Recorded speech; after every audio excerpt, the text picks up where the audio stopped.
Hello there, and welcome back to War Thunder. Today I have a replay for you that is pretty spicy, and it is from Rinezz in the AMX-13, and he is fighting the Germans, their Panthers and Tigers. No, this is not the AMX-13, this is the AMX-13 FL11. The battle rating 3.3 French lighting, not the 6.3 lighting.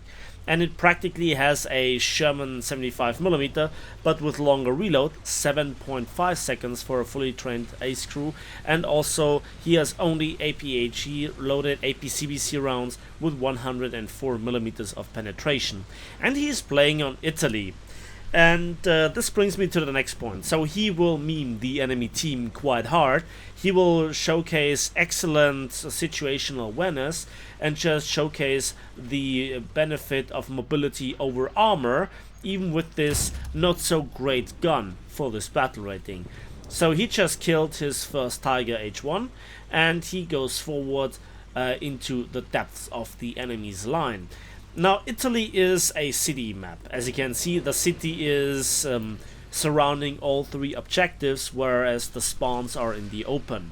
And I hate Italy in its current form, and Gaijin has announced that they will ruthlessly bombard this map and just rework it, basically. And they get rid of all the fences, the concrete pillars, the bushes, trees, so much stuff that is just in your way, obscures view, and just also for high tier tanks in particular, when you have stock heat defense, just absorbs the shells, which gets you killed.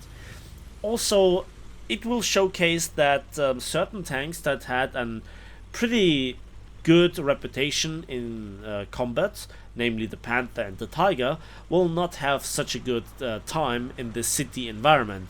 And I myself, I kind of have good games on this map, you know, where you go through the enemy lines, you're the ghost, you're unseen, you appear out of nowhere, you make use of game mechanics like shutting down your engine and or also scouting, and that was already his fourth kill, nicking here the back of the turret of the Tiger before he went around the corner. And so very often enemy tanks had no idea that they were shot at, and this is just a combination of a tank that has no armor itself, that while being fast is not really fast like a Hellcat, and also has not an extremely powerful gun. It's okay at battle rating 3.3, but at or within a 5.7 game, that is way above its punching weight you might think of.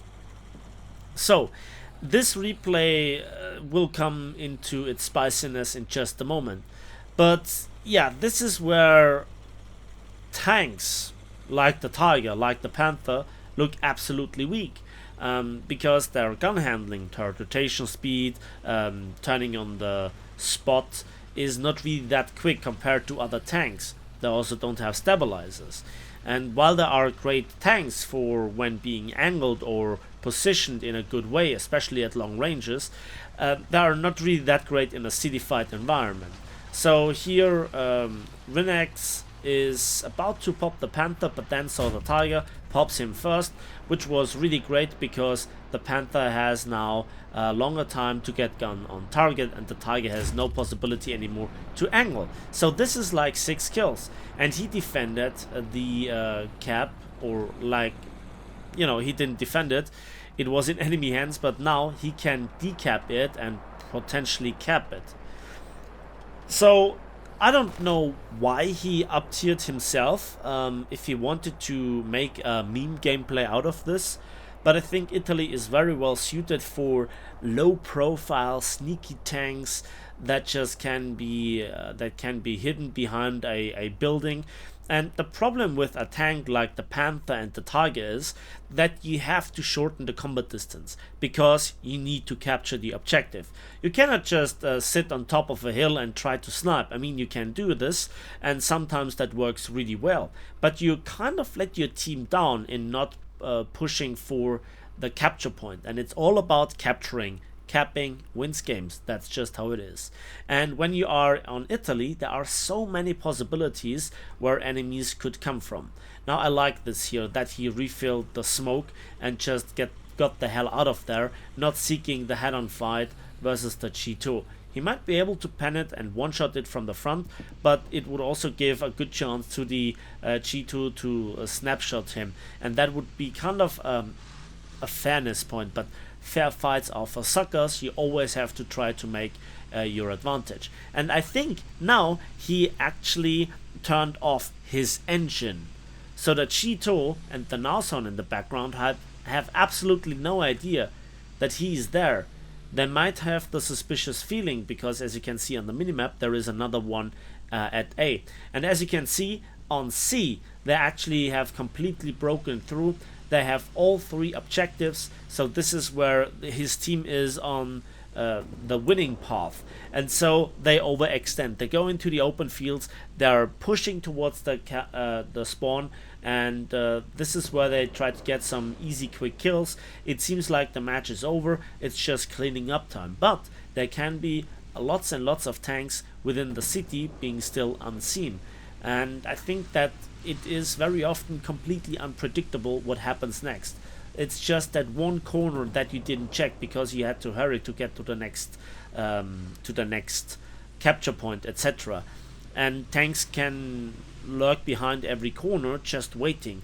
This is an extreme case of camping, of just laying an ambush, etc. And again, he hears that there are 2 tanks. There is the Narson, and yeah, you can see that he run out of battery juice, quite literally, because the turret is turning so slowly. And then he aims carefully, and that is a direct shot into the side ammo rack of the Narson, one-shotting it. And again, he defended the cap. But there is another tank in there, and I just love how he makes use of a lot of tools, looking for artillery strikes, looking for scouting, and you know, not daring to stay in the vicinity in the line of shot of the G2. Now the G2 is now currently in the capture zone and capping it, and there is no teammate around whatsoever, and slowly but surely his teammates in the south might succumb to their greediness, because if they are in the open, somebody just can simply spawn in a tank and just get 1 or 2 frags and immediately respawn, and it took them quite a while to get there, to get into the city, through the city and out of the city, whereas a respawning can be done rather quickly, right?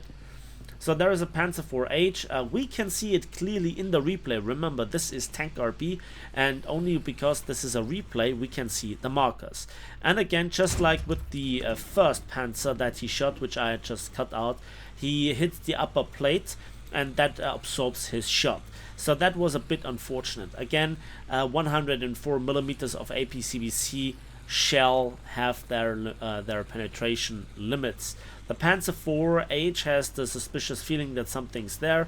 He shoots there with the machine gun, and Rinezz is ambushing here this guy, looking for the weak spot, aiming for the machine gun port, and just narrowly avoids here the shot from the Panzer IV-H. That was intense, and I can tell you, when you pull off games like these, getting to 8 kills, and you know it's on a knife's edge because you need to take this cap, etc., then it is really intense, and it is definitely much more fun if it works. But very often, as I stated numerous times, that is difficult to pull off. But again, he has so much speed, and he outturns here the turret rotation speed of the Panzer IV-H. It doesn't one-shot him, but he kills the driver, and the Panzer IV-H is quite frustrated, and that is his kill number 9. He pops smoke, decaps A. B also got decapped, so again, they're looking for the objective win, or win by objective. Now, obviously, after all the work is done, a teammate comes around and also tries to participate in the capturing process. The Panther A gave his position away by shooting and hitting the concrete object. So he is now hiding behind the fountain, and he also, well, the Panther got scouted, which is very important and very useful. He also dropped an artillery strike on him, and the Panther actually did him a little bit of a favor by killing his T-34-57 teammate, so that he now has the full capture for himself. He has probably not the slightest information why now where the Panther is, but I think he drives according to the last known location of the Panther with the last spotting, and he tries to circle around. I absolutely love how he makes use of turning off the engine, scouting, artillery strike, looking on the minimap, laying ambushes, fighting the objective, going for the objective, but also the environment very well suits him. In this case, this tank is better suited for the meta created by the map and also the game mode than a lot of the more heavily armed and sluggish tanks. I mean,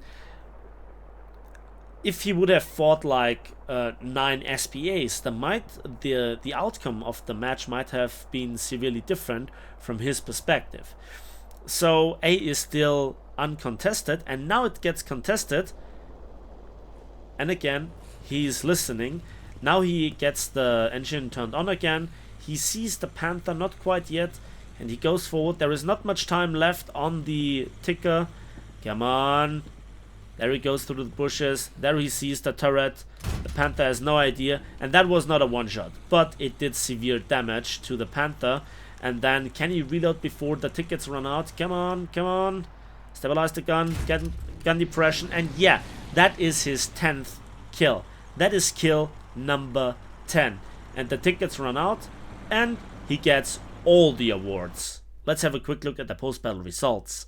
And on a non-premium account, he got 79,000 civilians, 8,440 RP, and with nearly 32,000 civilians for the achievements, it is really worth it having a look at them in detail, shall we? And this is really an impressive array of awards. He got Punisher, Survivor, Heavy Metal Hero, Skill Matters, Rank Doesn't Matter, and Final Blow, as well as numerous other achievements, and that is definitely a really great battle in a light tank, in a city fight versus very well protected tanks, but not so much if you shoot them from the side.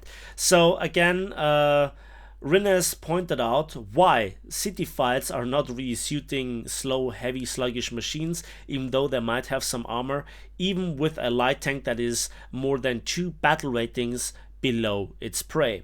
So thanks for sending it in. I think I really enjoyed it. It was fun to watch, and again, very well played, very well executed, a lot of patience, working around the objective, getting away with it, and really getting rewarded for it. So that's it for me today. So thanks for watching, thanks for listening. I hope you enjoyed this video as well as I did. Give it a like with it, subscribe if you want to see more. Please consider to join my Discord, link in the video description down below.